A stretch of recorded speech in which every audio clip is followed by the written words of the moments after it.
ایک غالب کا شعر ہے کہ ہم وہاں ہیں جہاں سے ہم کو بھی کچھ ہماری خبر نہیں آتی. ہم وہاں پہنچ گئے تھے JSW میں، لیکن ہمیں پتہ نہیں تھا کہ ہمارے ساتھ ہو کیا رہا ہے اور ہم کر کیا رہے ہیں. پہلے میں آپ کو یہ بتانا چاہتا ہوں کہ اس کو JSW کیوں کہا جاتا تھا. جب یہ فیصلہ کیا گیا 1949 میں کہ بھائی تینوں سروسز جو ہیں ان کی ٹریننگ اکٹھی ہو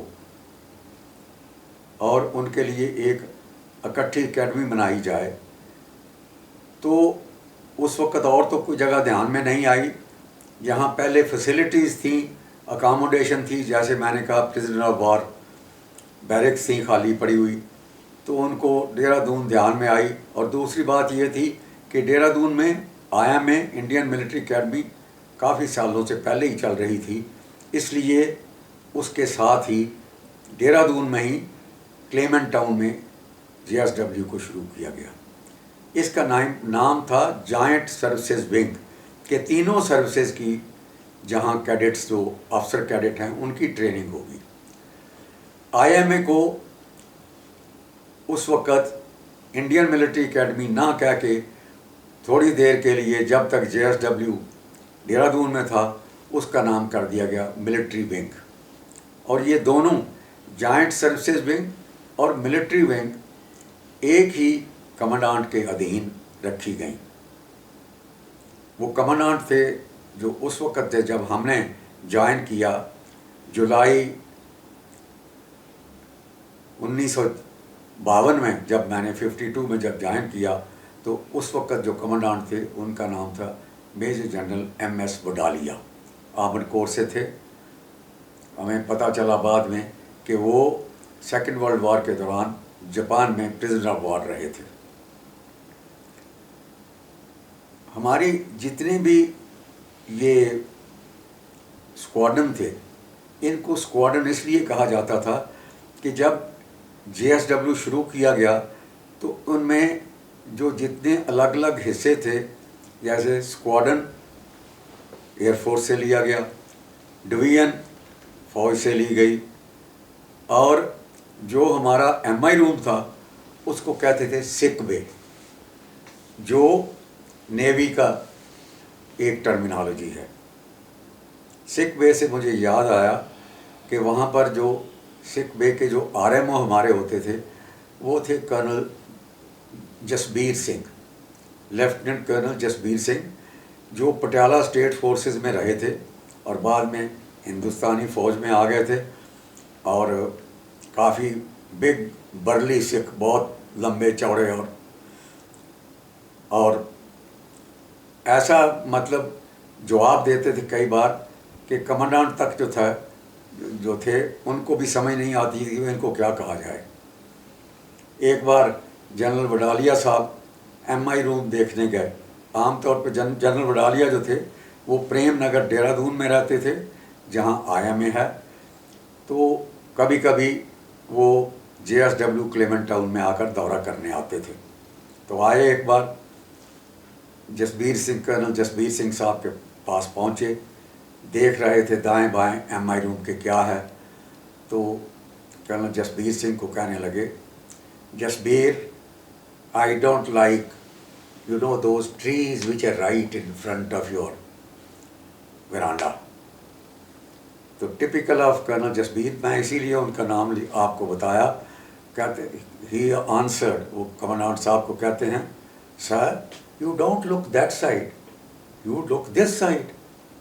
ایسا جواب جو عام آدمی، ہم سینئر افسر کو آج ایسا جواب دینا سوچ بھی نہیں سکتے.